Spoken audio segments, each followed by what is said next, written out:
Bismillah. Assalamualaikum warahmatullahi wabarakatuh. Waalaikumsalam warahmatullahi wabarakatuh. Alhamdulillah wa syukurillah la na'amillah wa ala alihi wa sahbihi wa man wala. La hawla wa la quwwata illa billahil aliyyil azim. Yang menghormati Bapak jamaah mushola al-falah, mudah-mudahan kita diberi kesehatan. Kita baca suratul Fatihah terlebih dahulu. Kita hadiahkan kepada guru-guru kita, pada khususnya kepada mu'allif atau pengarang kitab dua kitab ini. Yang pertama Syekh Syarafuddin Dimyati Al-Hafidh dan Syihabuddin Ibnu Hajar Al-Asqalani, yang populer kita sebut Ibnu Hajar Al-Asqalani, dan Syekh Muhammad Nawawi bin Umar Al-Jawi Al-Bandani. Dan kita semua mudah-mudahan ilmu yang kita dapat menjadi ilmu yang bermanfaat. Ala alihi wa ala kulli niyatin shalihah. Al-Fatihah.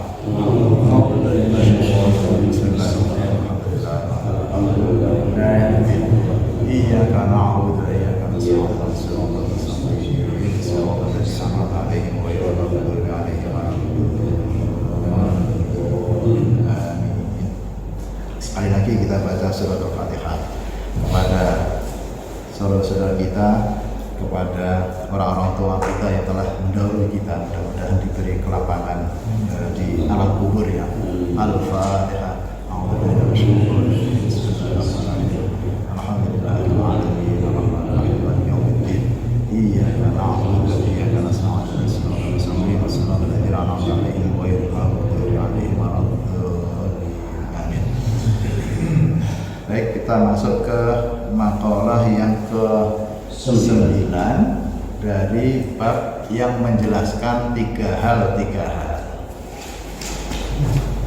Kalau pembelajaran yang lebih agak tinggi ya, agak naik ya, levelnya level menengah, itu yang membaca yang bawa kitab. Silakan Pak. Ada yang bawa kitab kan? Nah, tinggal baca. Dari kenceng juga.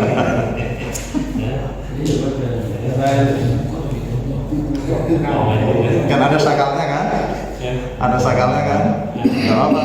Siapapun deh, siapa yang baca. Ya Muhammadu masihta fa innaka. Sampai habis ya? Ya, sampai makalah yang ke-10 ya. Satu makalah aja. Ya Muhammad lang ya. Bismillah. Ya Muhammadu isma sikta fa innaka mitun wa man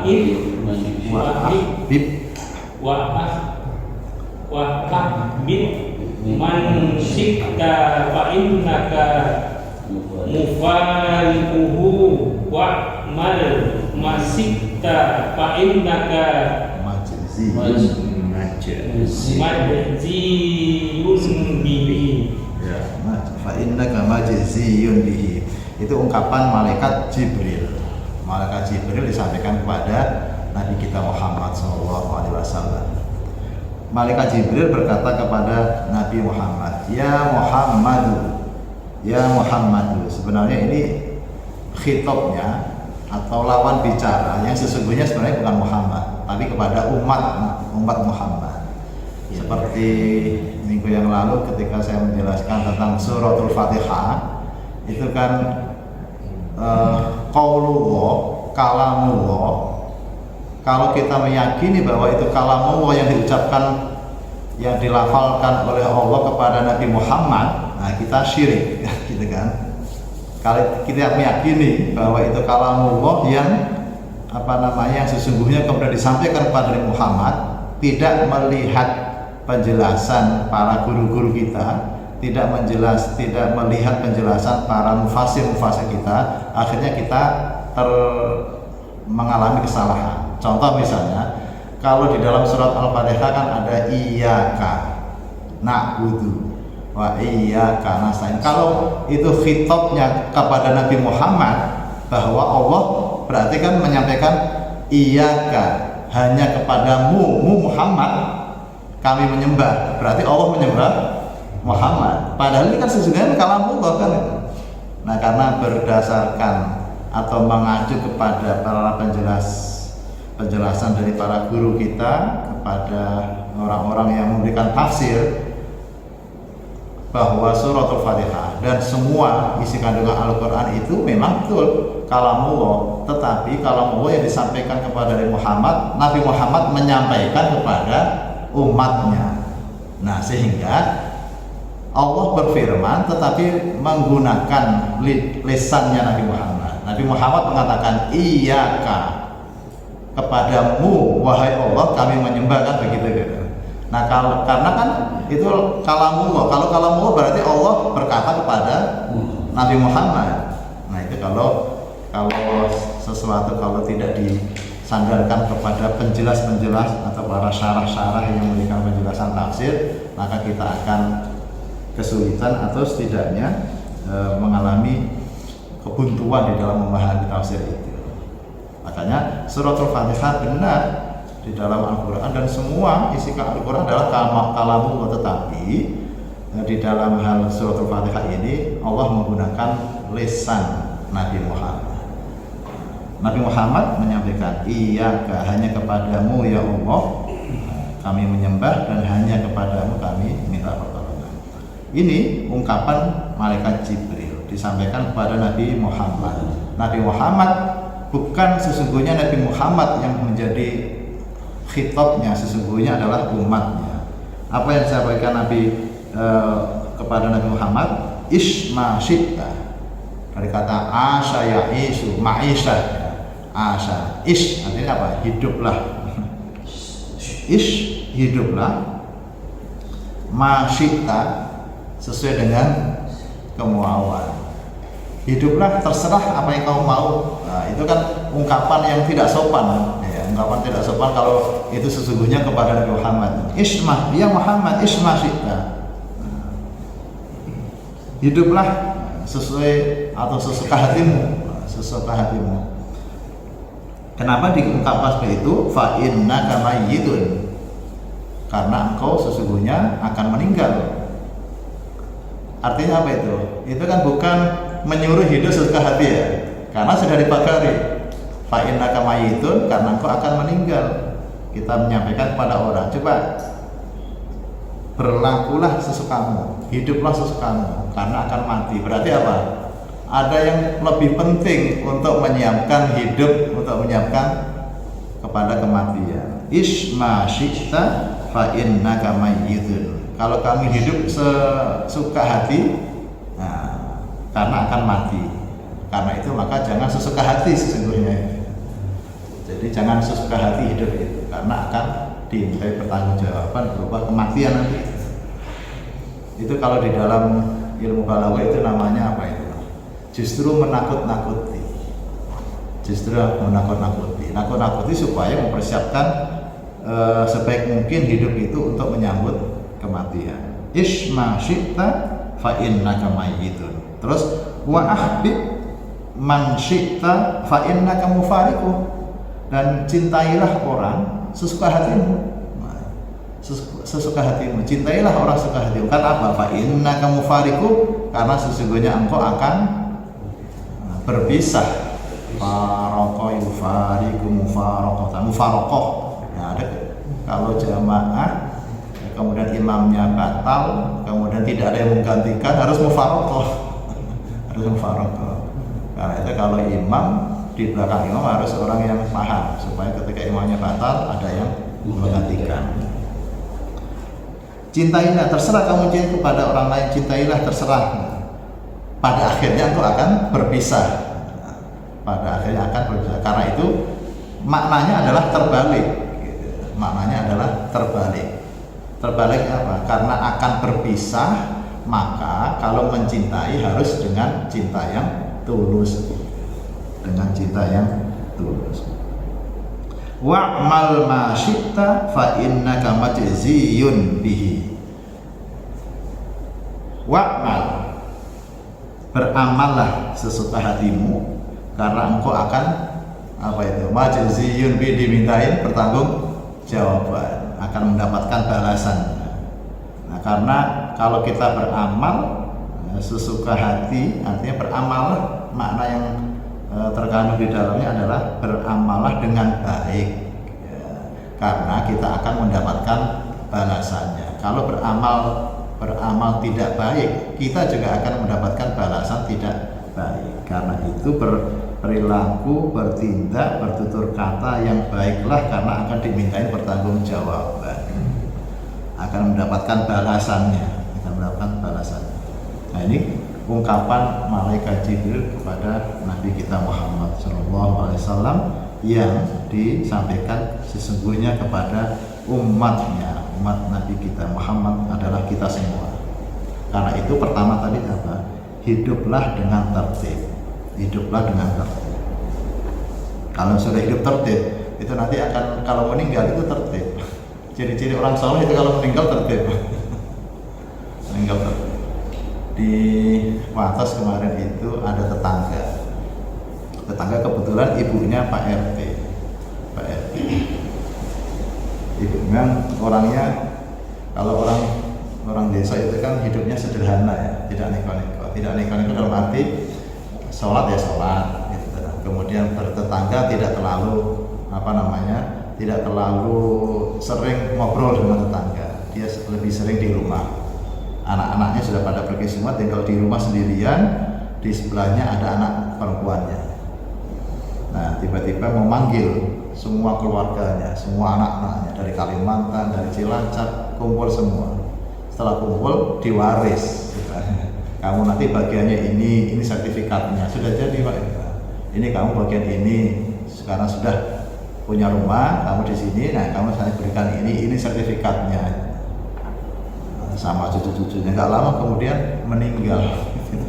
Meninggalnya tertib gitu, orang solihah gitu. Ciri-ciri begitu selesai, nggak lama meninggal. Saya kira keluarganya atau anak-anak cucunya yang dari jauh-jauh pulang itu karena sakit, sehingga ibunya memanggil gitu ya. Ternyata tidak, mereka itu kan pengen pulang semua, ketemu ibunya, padahal tidak sakit. Setelah selesai semua urusan dunia, bahwa ibunya itu meninggal sudah tidak punya harta gitu. Sudah tidak punya harta, sudah dibagi-bagi semua, ini kamu bagian ini sertifikatnya, ini kamu ini sertifikatnya, sudah atas nama anaknya semua. Begitu selesai nggak lama meninggal gitu. Artinya tidak perlu repot-repot anaknya datang karena untuk takziah, karena kan sudah ada di situ gitu. Ada di situ. Nah, itu kalau orang baik, orang soleh, ketika meninggal itu tertib. Karena itu maka kita biasakan hidup tertib. Hidup tertib.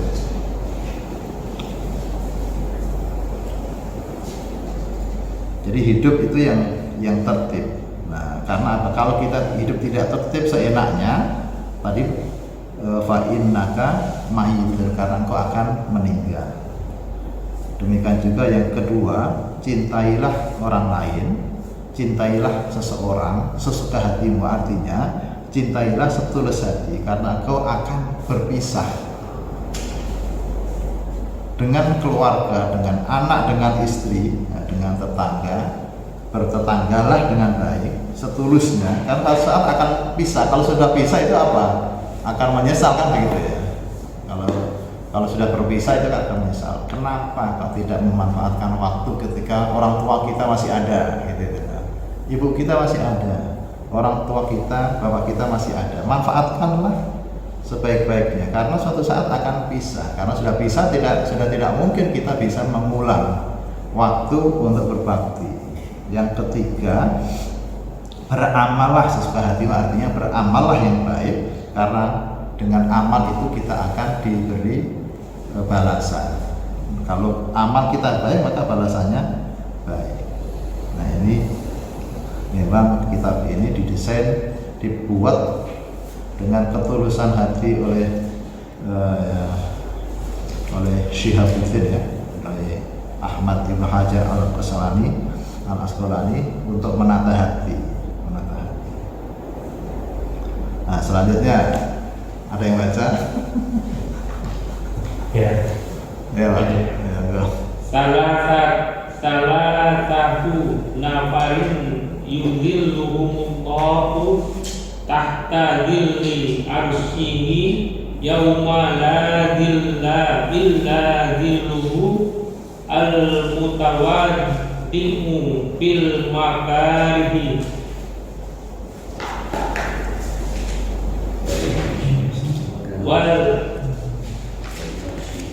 wal masi ilal sisihi fid zulima fidulami wa mu'imul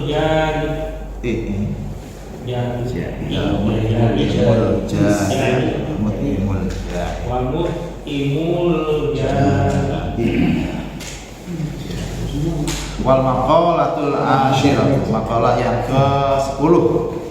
Maqalah ke-10. Qala Nabi sallallahu alaihi wasallam. Nah, apa namanya? Qaul Nabi mengatakan salah satu nafarin,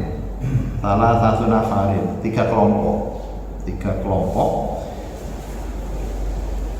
yudhilluhumullahu tahta dhilli arsyihi yauma la dhilla illa dhilluhu. Ada tiga kelompok yang akan yudhillu akan menaungi. Karena itu bahasa Arabnya payung itu midhullah. Kenapa payung disebut midhullah? Karena bisa memayungi. Yudhillulah bukan dot ya, pakai Allah. Kalau dot dhullah menyesatkan. Kalau dhullah pakai shad, dot, tok, dho. Nah, yudhillu kalau dho itu memayungi, melindungi. Payung bahasa Arabnya midhullah. Alat untuk melindungi, untuk memayungi. Karena itu disebut payung. Nah, yudhillu memayungi istilahnya. Ada tiga kelompok yang akan dipayungi oleh Allah tahta dhilli arsyihi, di bawah payung arsy-Nya Allah, yauma la dhilla, pada hari tidak ada payung, tidak ada perlindungan istilahnya, tidak ada perlindungan illa dhillihi, kecuali perlindungan dari Allah. Di hari kiamat nanti itu dalam kondisi cuaca yang begitu panas ya, kemudian ada yang melindungi, ada yang memayungi. Nah, orang-orang yang mendapatkan perlindungan di bawah perlindungannya Allah ada tiga kelompok. Ya, tiga kelompok. Kelompok yang pertama siapa? Al-mutawaddi. Nah, ini kalau ini dot. Al-mutawaddi'u. Waddu ayat tawaddu dari kata wudu. Nah, al-mutawaddi berarti orang yang wudu. Orang yang membiasakan wudu fil makarihi, dalam hal orang yang wudu dalam kondisi apa? Makarih itu yang tidak disukai, artinya kondisi yang sulit. Dia dalam kondisi sulit tapi tetap menjaga wudu. Misalnya dalam kondisi sangat dingin, cuaca dingin. Nah, cuaca dingin itu kan inginnya tidur, tapi dia menjaga wudu. Jaga wudu. Kalau minggu sebelumnya itu kan ada isbagul wudu fit sabarati. Kalau hal-hal yang bisa menghapus dosa minggu yang lalu itu adalah isbagul wudu, menyempurnakan wudu. Kok menyempurnakan wudu? Kok bahasanya kok menyempurnakan? Memang ada wudu yang tidak sempurna, ada. Wudu yang tidak sempurna itu bukan rukunnya yang hilang, tapi sunnahnya tidak dijalankan. Misalnya kalau wudu itu kan harus berkumur, nah, itu kesunahan kan ya. Kemudian apa namanya, membasuh tangan, berkumur, kemudian menghirup air 3 kali itu kesunahan. Kalau itu dilakukan namanya isbagul wudu, menyempurnakan wudu. Kalau tidak melakukan itu, tiba-tiba air keran sudah bocor, itu langsung masuk ke kepala, apa namanya, muka, itu namanya bukan isbagul wudu, wudunya sah, nah, tapi tidak sempurna.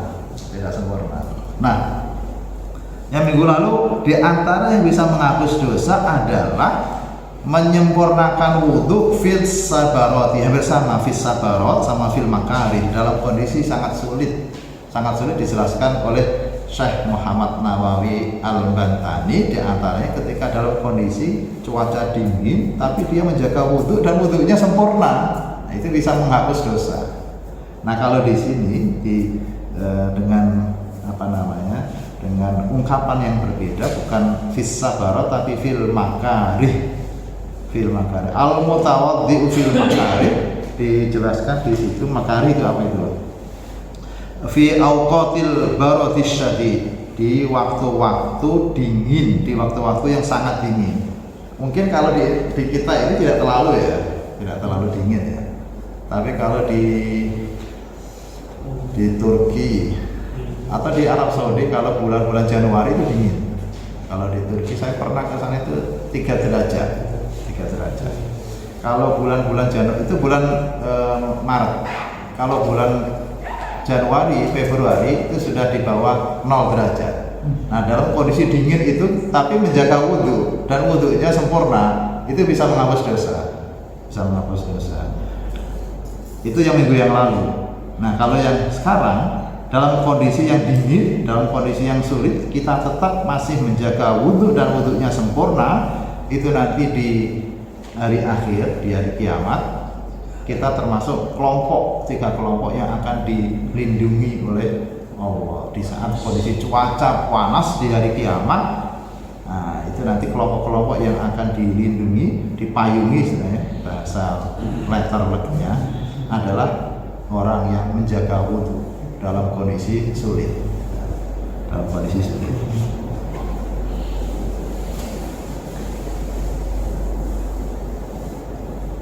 Kalau sedang Jumat di Masjidil Haram ya, kemudian dari hotel atau dari penginapan ke Masjidil Haram, itu kan biasanya kalau Jumat itu kalau sedikit terlambat tidak dapat tempat ya. Tidak dapat tempat, apalagi sedang musim haji. Itu datangnya harus jam 9. Nah, kalau datangnya jam 10 itu nanti di lorong-lorong itu diusir oleh askar itu. Torik, ya haji. Torik ini artinya apa? Jalan, minggir sana minggir ya. Sampai dibuang jauh di luar pagar jauh. Nah, usahakan istilahnya harus dari tempat penginapan sampai Masjidil Haram itu harus menjaga wudhu gitu. Harus menjaga wudhu. Kalau tidak nanti wudhunya jauh. Kalau sudah wudhu jauh, balik lagi sudah tidak ada tempat lagi. Ya. Dan kalau sudah di luar itu panasnya bukan main. Panasnya pernah sampai berapa itu? 58 derajat. Karena sampai 60 derajat itu panasnya bukan main. Hanya kalau di sana itu panasnya itu tidak sampai membuat keringatan. Jadi aromanya, baunya tidak sampai seperti di Indonesia. Kering kan? Suhunya kering. Itu isdahul wudhu. Kalau sekarang al-mutawaddi fil makarih, fil fi awqat al-barad itu dingin, asyadid itu yang dahsyat, sangat dingin.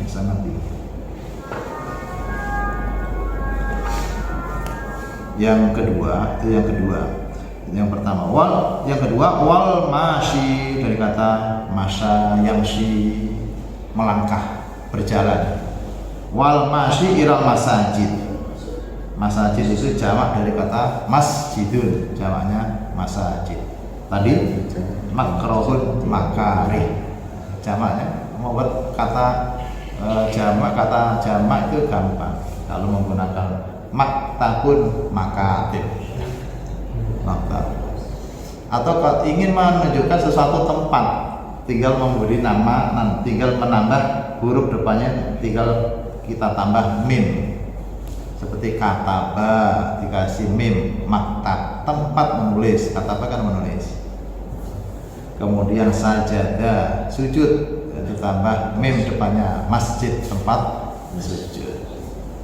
Narun api, diberi tambah mim, manarotun tempat meletakkan api.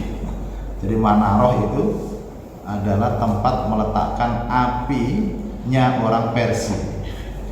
Orang Persia. Menarah itu budaya Persia, budaya Majusi. Tapi kekinian kan diambil orang Islam. Kalau masjidnya tidak ada menaranya kayaknya belum sah jadi masjid itu.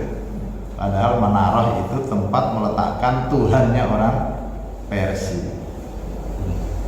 Jadi di depan kerajaan Persia itu ada tempat tinggi, atasnya itu namanya menara, di atasnya itu Tuhannya, yaitu api yang tidak pernah padam.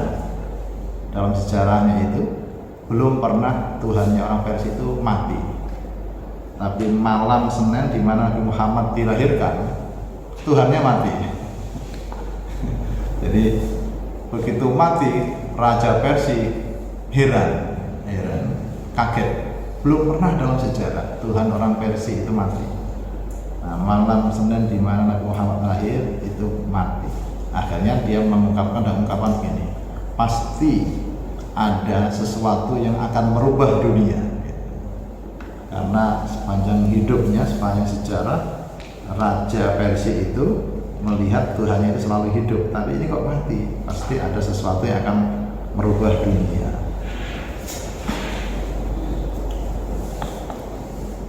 Wal masyi dari orang. Wal masyi itu orang yang melangkah, orang yang berjalan ilal masajidi ke masjid-masjid fil dzulami dalam kondisi gelap. Gelap ke masjid ngapain?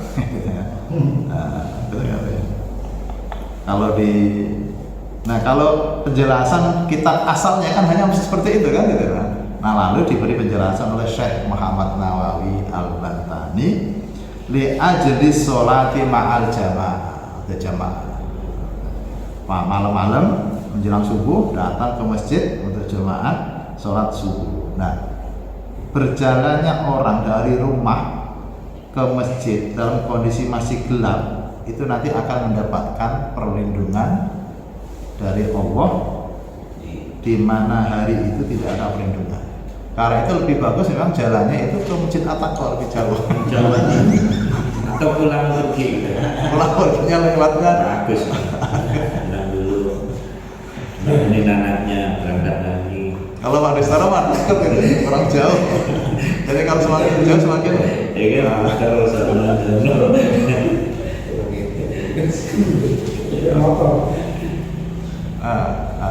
Sebaiknya sih jangan motor itu. Kalau Haris kan selalu motor itu kan. Motor juga sepi motor. Jalan.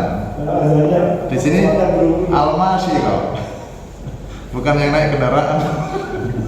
Jalan muter. Ya ini direvisi. Al-Masyi. Bukan warlock ya. Kalau warlock ya orang yang naik gitu ya. Naik. Jadi perlu diperhatikan ya, yang bawa motor itu. Komandan dulu. Kamu nyentuh aku. Jadi kalau masyi itu ya bil rijli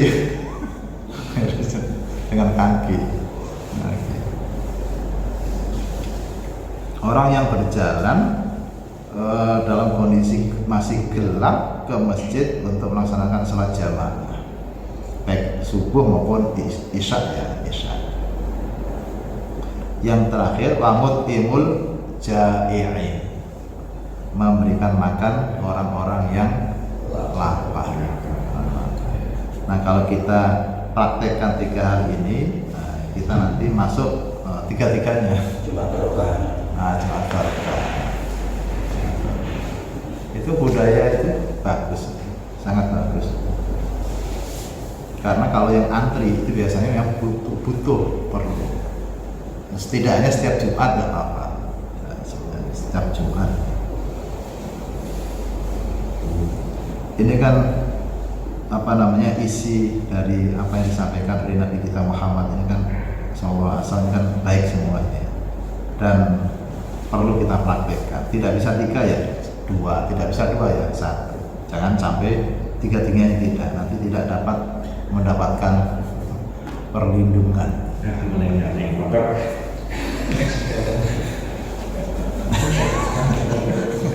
Iya, teksnya Al-Masyi bukan Ar-Raqib. Tapi kan mungkin ya ada hal lain, jamaah. Nah, nanti dapat pahala jamaahnya, tidak mendapatkan pahala Al-Masyi. Lampu jalan mati. Iya, bilang ya. Bilang ya. Hanya Ustaz. Iya. Jadi kalau nggak salah satu yang dapat perlindungan di pada masa nanti, kalau nggak salah yang saya tahu ada orang yang hatinya selalu terpaut dengan masjid. Iya. Ini berarti di luar itu ya. Di luar itu. Mungkin hadisnya mungkin beda itu ya. Iya. Konteksnya beda. Konteksnya beda. Nabi sering ditanya misalnya amal apa yang paling baik. Nah, di beberapa hadis yang kemarin kita baca di antaranya yang beruzlah. Beruzlah itu yang menyendiri.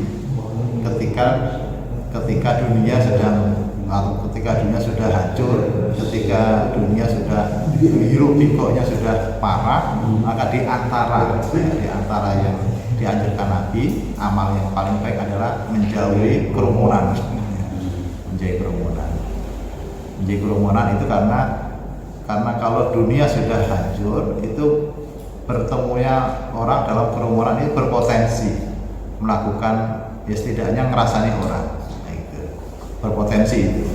Nah, kalau kecuali hal-hal yang memang diharuskan atau dianjurkan seperti jamaah itu tidak mungkin sendiri. Nah, harus berkerumun, harus ada orang, harus berkerumun. Atau dalam satu taklim pengajian atau ketika mengajar. Kalau mengajar tidak ada kerumunan, tidak ada orang, kan nggak mungkin ada pelajaran. Hal-hal itu. Kalau di luar itu, jika berpotensi kita tergelincir, misalnya sedang ngobrol tiba-tiba sedang asiknya kemudian ngomongin orang, nah itu lebih baik menyendiri, lebih baik di rumah gitu. Tapi sekarang walaupun di rumah kadang kan main HP share sana share sini, akhirnya justru lebih parah itu. Kalau ngobrol secara langsung mungkin hanya berdua ya, tapi kalau nge-share di grup-grup HP itu, di grup WhatsApp itu yang baca lebih banyak, akhirnya dikomentari. Ketika dikomentari itu panas, akhirnya terus terang. Nah itu bahaya. Walaupun di rumah, hatinya di rumah, fisiknya di rumah, tapi hatinya di grup-grup WhatsApp itu. Nah itu bahayanya. Itu berarti dunia sudah dalam kondisi hancur dalam arti perilaku, akhlaknya, apa itu. Maka lebih baik ya menahan diri. Mengingatkan juga ada caranya, Dan kalau grup WhatsApp itu kalau tidak ada yang komentar agak nyeleneh. Kondisinya apa? Sepi. Kalau ada nyeleneh sedikit jadi ramai. Itu bumbunya. Kadang bumbunya itu banyak. Bumbunya Di asin. Kalau saya kan biasanya tinggal ngintip doang. Itu di mana-mana keluar seperti itu. Nah itu hati-hati. Semakin banyak orang yang baca, apalagi kalau komentar salah, waduh itu. Atau tidak sesuai dengan kenyataan, berarti meletupkan fitnah. Kemudian fitnah ditanggapi orang lain kemudian nge-share, kemudian di-share grup yang lain. Itu Kan banyak. MLM gitu, multi level marketing gitu. Bisa berantai itu. Nah ini menjelang tahun politik itu harus hati-hati. Parah. Apalagi kalau calonnya hanya Anies sama Ganjar, waduh seru. Saya sering menyampaikan kalau lagi ngajar dengan mahasiswa itu, boleh kita mendukung, tapi jangan fanatik. Kalau kita dukung, yang kita dukung menang, kita juga nggak dapat apa-apa. Kalau kita dukung kalah, juga nggak ngaruh gitu. Biasa saja politik sekarang kalah, besok bisa rangkul-rangkulan.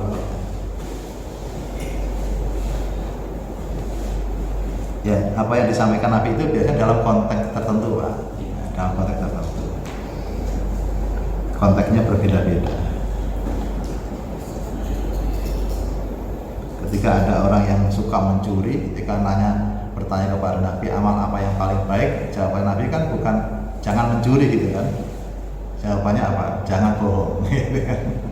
Padahal dia kan suka mencuri. Apakah mencuri itu tidak dilarang dalam Islam? Buktinya itu Nabi tidak melarang mencuri, kan bukan. Tapi apa yang disampaikan adalah jangan bohong. Nah, orang yang biasa mencuri kan masih suka ini kan, berarti Nabi membolehkan bohong, membolehkan mencuri. Tapi di saat dia mematuhi apa yang disampaikan Nabi, tidak pernah bohong ketika akan mencuri, dia akan berpikir, nanti saya ketemu Nabi ditanya dari mana. Nah, akhirnya dia berpikir gitu. Mencuri kan tidak ini. Jadi cerdas, Nabi itu cerdas. Menasihati tapi tidak langsung. Menasihati tidak langsung. Tapi nasihatnya justru lebih utama, jangan bohong. Nah, ketika jangan bohong, dia terngiang-ngiang, tidak boleh berdusta.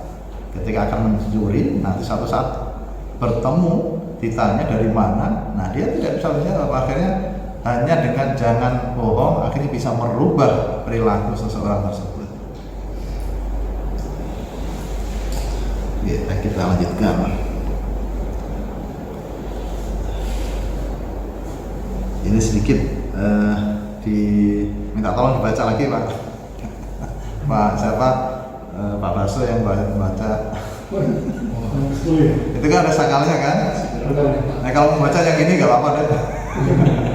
Yang baca itu loh. Iya. Yang ke-10 ya. Ya ke-11 ya. 11. Di ayyi syai'in ittakhadallahu khalila. Qala bisalasati asya. Ikhtatu amrullahi ta'ala ala amri ghairihi wa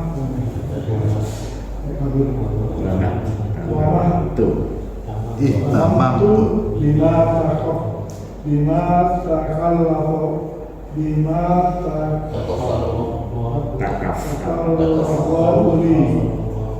wa ma ta'saitu wa ma tawajjahtu illa ma'al dhaifi. Tadi kan tiga hal tadi. Tiga hal. Nah, sekarang disampaikan, diceritakan. Qila itu sumbernya banyak. Sehingga sumbernya banyak tidak jelas, akhirnya qila li Ibrahim. Diucapkan konon ini sumbernya dari Nabi Ibrahim. Nah, li ayyi syai'in ittakhadha Allahu khalilan. Li ayyi syai'in, sebab apa Allah menjadikan engkau wahai Ibrahim khalilan. Jadi titelnya Nabi Ibrahim Khalilullah ya. Titelnya Nabi Ibrahim kan Khalilullah. Kenapa Nabi Ibrahim itu disebut Khalilullah? Kenapa Allah menjadikan engkau wahai Ibrahim khalilan, sebagai kekasih? Khalil itu kekasih, Habib juga kekasih. Tapi Khalil itu khusus kepada Nabi Ibrahim. Nabi Ibrahim disebut Khalilullah. Sebab apa? Sampai Allah memberikan laqab kepada Nabi Ibrahim itu Khalilullah. Nah, ternyata ada tiga hal. Qala bi thalathati asya'a. Nah, ini susunan bahasa Arab itu kadang harus terbolak-balik. Kalau menghitung, yang dihitung itu laki-laki, angkanya itu harus perempuan. Misalnya ini apa? Polpen, kolam. Saya punya 3 polpen, berarti indi salah satu aklamin.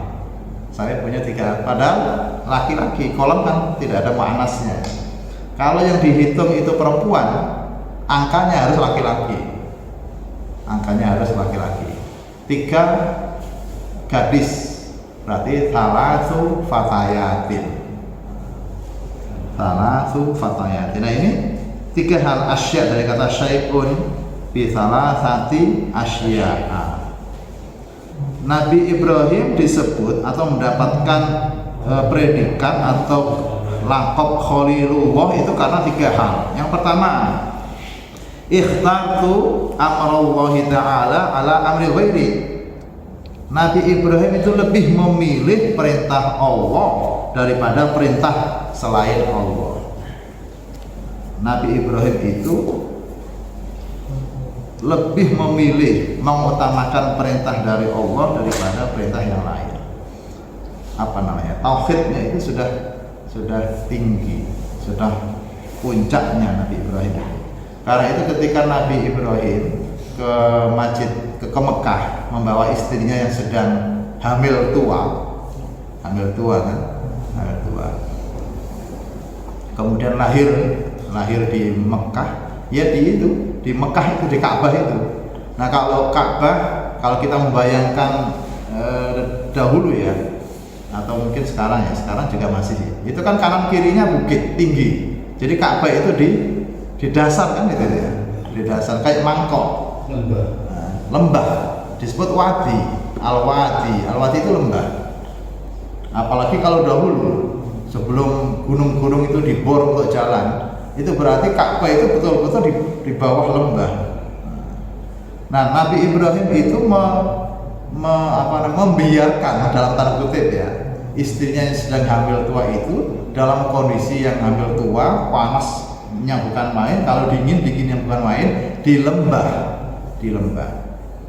Kemudian setelah lahir, Nabi Ibrahim perginya itu langsung lurus pandangan ke depan, tidak tengok-tengok. Kemudian istrinya siapa namanya? Hajar. Sebagai istri, sebagai manusia ada semacam, bukan protes, bertanya, ya Ibrahim, aina tadhhab wa tadhhabuna fi hadzal wadi alladzi laisa fihi insun wala syai'un. Ya Ibrahim, kemana engkau pergi? Mengapa engkau meninggalkan kami di lembah yang tidak ada orangnya dan tidak ada sesuatu, tidak ada rumput, tidak ada apa, semua gersang? Apakah Nabi Ibrahim menoleh? Tidak ya. Tapi tetap jalan. Diberi penjelasan itu sampai Siti Hajar ini menyampaikan pertanyaannya berulang kali. Nabi Ibrahim tetap berjalan. Akhirnya Hajar mengatakan, Allahu amuruka bihada. Ya Ibrahim, sikap atau perilaku seperti itu, apakah ini karena perintah Allah? Nabi Ibrahim akhirnya jawab, na'am. Setelah na'am langsung jalan lagi. Nah, sebagai seorang istri Nabi, memang sudah dipersiapkan ya. Idzan la yudhayyibuna. Jika itu yang perintah Allah, maka Allah pasti tidak akan menyia-nyiakan, menyengsarakan kami. Ini sudah hidup berdua dengan anak yang masih kecil seperti itu. Karena sudah nah itu Nabi Ibrahim memilih apa? Perintah Allah, lebih memilih perintahnya kan disuruh pergi. Nah karena itu disebut Khalilullah. Nah kalau kita bayangkan dalam kondisi seperti itu, mertua datang, Komnas HAM datang gitu, ini melanggar hak asasi manusia. Tidak mungkin dilakukan dalam kondisi hamil. Nah, kita tinggal pergi, mau kemana begitu kan? Nggak mungkin terjadi. Karena itu kita tidak disebut Khalilullah. Itu yang kedua, ya. Yang pertama ya. Yang kedua, itu yang pertama alasan kenapa Nabi Ibrahim disebut Khalilullah. Wama dari kata ihtamna, wama tamantu bima takaffalallahu li. Ihtamma memperhatikan, tidak ada ma, ya berarti tidak. Saya tidak memperhatikan, saya tidak merasa risau, saya tidak merasa galau. Bima takaffalallahu li, terhadap apa yang diberikan tanggungan Saya tidak merasa, tidak memperhatikan, pokoknya Allah menanggung rezeki saya, diberi rezeki berapapun, saya tidak terlalu bertanya, saya tidak protes. Diberi rezeki seberapapun oleh Allah, kalau itu memang rezeki, saya tidak terlalu protes. Karena itu banyak sekali tadi yang saya ceritakan tadi itu, orang-orang yang soleh itu ketika meninggal memang dunia sudah lepas. Presiden Abdurrahman Wahid ketika meninggal juga tidak mempunyai apa-apa, semuanya sudah lepas, ditinggal. Nah, Nabi Ibrahim itu lebih daripada itu, tidak pernah menanyakan dalam kondisi apapun, tidak pernah menanyakan. Rezeki yang diberikan Allah kepada kita itu ya memang itu rezeki, tetapi kita ada usaha. Allah itu menilai al-kasbu itu usaha kita. Tapi kalau sudah usaha, rezeki kita seperti yang kita terima selama ini ya kita syukuri, tidak protes begini. Kalau yang beberapa minggu yang lalu, kalau setelah masuk waktu pagi, setelah subuh pagi-pagi, kemudian kita protes, berarti kita itu tidak percaya kepada Tuhan. Artinya kita selalu wadul kepada orang, curhat kepada orang, berarti tidak menghargai keberadaan Allah. Itu yang kedua. Kemudian yang ketiga, wa ma ta'asyaitu wa ma tawaddaitu illa ma'al dhaifi. Asya itu makan malam, ghoda makan siang. Kalau sarapan namanya futur. Nah, kalau tal futur atau tanawal tal futur, apa kamu sudah sarapan? Nah, kalau asya itu makan sore, itu asya. Kalau ghoda makan siang.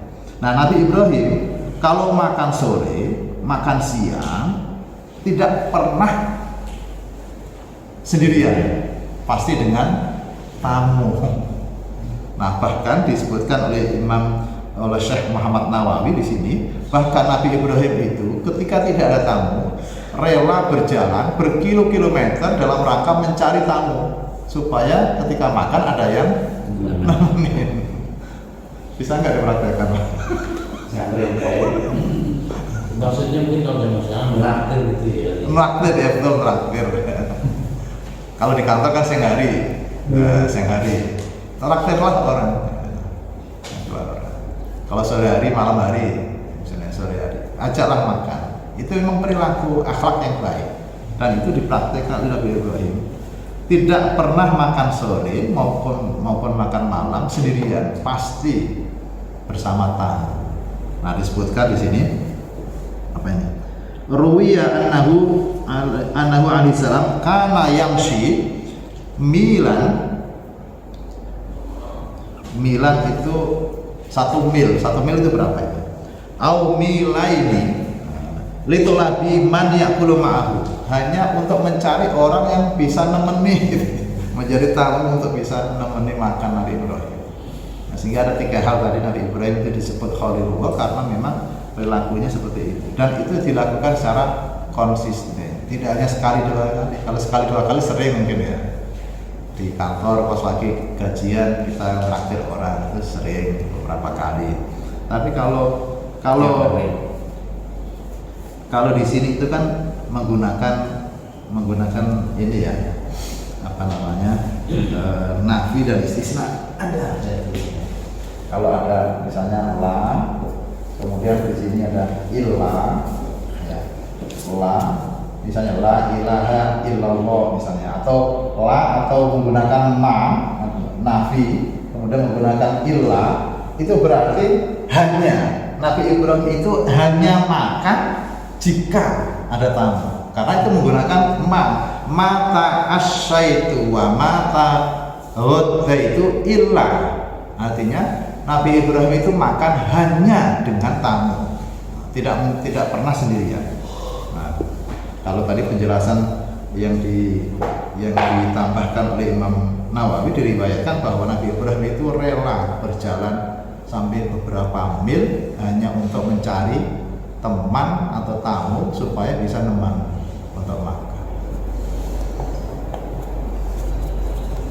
ini beberapa makalah yang kita baca tadi ada 3 ya. 3. 9. 11. Mudah-mudahan bermanfaat.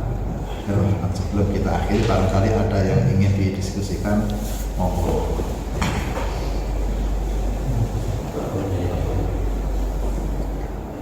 Ya Pak Agus, biasanya ada yang mau didiskusikan.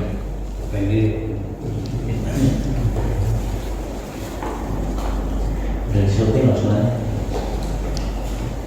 Kalau enggak lewat nih. Banyak hal tadi, tapi setidaknya ada satu yang kita praktekkan. Ada satu kita praktekkan. Yang tadi Insya Allah nggak pakai motor lah kan. Bagus nggak dengar.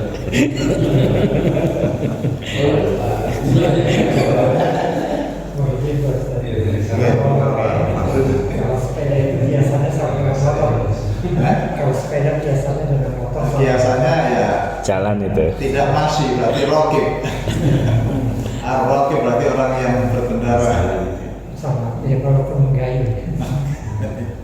Ya sebenarnya sih kalau menggunakan sepeda atau motor itu nanti mengikuti hadis yang lain. Jamaahnya ya, berarti jamaahnya. Nah, kalau ini tadi memang masih. Kalau masih ya memang melangkah dengan kaki.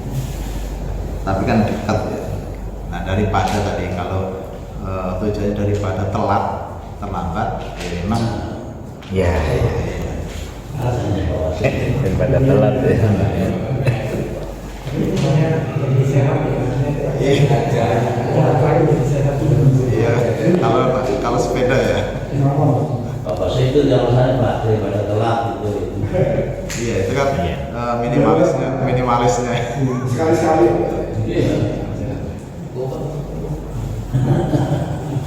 Kalau hujan biasanya. Tapi kalau yang barusan kita baca tadi sepertinya kan gampang ya kita yang mempraktekkan ya. Kecuali yang Nabi Ibrahim itu berat. Ya. Berat. Kalau yang 3 Yang nomor 3 berarti kan terakhir tiap hari kan jamaah terakhir. Jadi kalau ada temennya kemana-mana. Iya, cobain mau ditemenin saya temenin. Itu samperin saya aja. Kalau punya malu kalau makan bisa. Bisa. Kalau nggak punya malu kalau makan. maksudnya yang makalah yang ke-9 sama ke yang 10 tadi itu kan mudah kita lakukan. Insya Allah. Kalau tidak 3 minimal 1, ada 3 kelompok tadi kan kita ambil 1 kelompok tadi yang akan mendapatkan perlindungan tadi itu kan. Apa tadi itu? Wudhu. Ya wudhu. Wudhu di tempat yang dingin, berarti kita harus jalan-jalan ke dia. Bukan Pak, nggak boleh tidur. Kalau tidur batal. Biar aja. Nanti bisa Pak dipraktekkan menjelang tidur Pak. Nah itu menjelang tidur. Tidur nggak untuk cowok butuh berat. Jadi itu harus adil betul. Berarti kalau Yang 3 amalan tadi itu hadis dalam hadis. Ada yang hadis dari Nabi, ada yang dari malaikat Jibril, ada dari Nabi Ibrahim. Ada yang dari Nabi, ada yang diriwayatkan oleh malaikat Jibril, ada yang Ibrahim. Yang terakhir tadi Ibrahim, Nabi Ibrahim. Kemudian yang wudhu tadi itu dari Nabi Muhammad. Kemudian yang mencintai, kemudian hidup, kemudian melaksanakan amal tadi itu dari malaikat Jibril disampaikan kepada Nabi Muhammad. Nah itu yang dapat naungan. Iya, kalau naungan itu tadi dari Nabi Muhammad. Kalau yang ada 7 golongan yang mendapat naungan juga itu. Ya itu tadi. Ya, itu. Contohnya kan yang Nabi sampaikan tadi. Itu nanti pasti ada di sini ketika menjelaskan Yang 7 ya. 7. Nah, Ini kan 3 semua nih. Kalau yang 20 berapa? 26 atau 28 makalah kemarin terkait dengan 22. Dua-dua ya. Nah, terkait dengan dua. Sekarang kita membicarakan tentang hal yang 3. ini 1 dan 2 4 di sini berapa?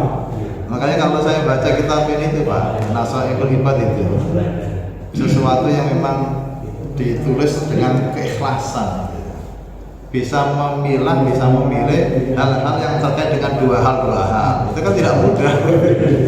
Dan kalau saya melihat di sini itu seolah-olah yang menulis Ibnu Hajar Al-Asqalani ini itu sudah di luar kepala gitu, di luar kepala. Dia dirunutkan, misalnya dari pertama dari Nabi, kemudian kalau dari sahabat dari Abu Bakar dulu, dari Utsman, dari dari Umar, dari Utsman, dari Ali. Setelah itu dari sahabat yang lain. Jadi derajat ininya itu didahulukan. Tadi misalnya dari Nabi Ibrahim. Nah, ketika menyebutkan Nabi Ibrahim, dia tidak berani menyebutkan ini dari Nabi Ibrahim, tetapi menggunakan qila. Qila itu bisa benar, bisa salah. Tetapi kalau sudah qila seperti ini sudah mendekati kebenaran. Tetapi dia masih ragu menggunakan kata qila. Kalau dari Nabi langsung, ini Nabi jelas.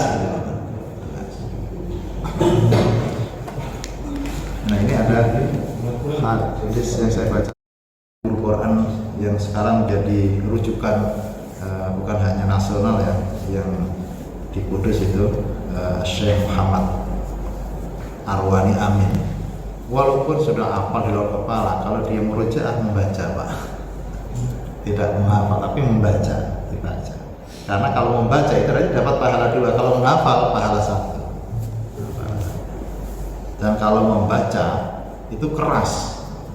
Karena itu kalau orang-orang yang belajar Quran yang sanadnya dari Kudus itu pasti suaranya keras. Dan harus diulang-ulang kalau dia kalau masih belajar. Kalau gurunya belum menyuruh naik, tidak boleh naik.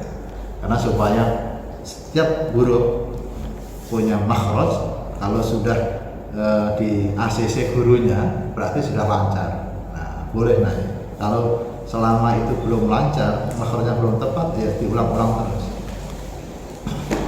Ini sudah baca 2 hadis Nabi sama khobar yang dinukil dari Imam Ahmad bin Hanbal. Barangkali ada lagi yang ditanyakan. Kalau sudah, kita tutup dengan bacaan sholawat. Nah, bacaan sholawat ternyata kemarin ketika ziarah ke makam Imam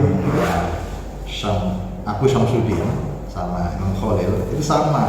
Jadi yang kita baca setelah akhir masih taklim itu ternyata di mana-mana nggak ada referensinya ya, ada rujukan. Setiap akhir taklim itu biasanya baca Maulaya Sholli wa sallim daiman abada ala habibika khairil khalqi kullihim huwal habibul ladzi turja syafa'atuhu li kulli hawli minal ahwali muhtahami ya rabbi bil mustafa balik maqasidana waghfir lana wa mawdaya wasi'al karami. Kita baca dulu saja. Bismillahirrahmanirrahim. Alhamdulillahirabbil alamin. Hamdallahi wa kafi mazidan. Rabbana alhamdu kama yanbaghi li jalali wajhikal karim wa li sultanika wa sallallahu ala sayyidina Muhammad wa ala sayyidina Muhammad.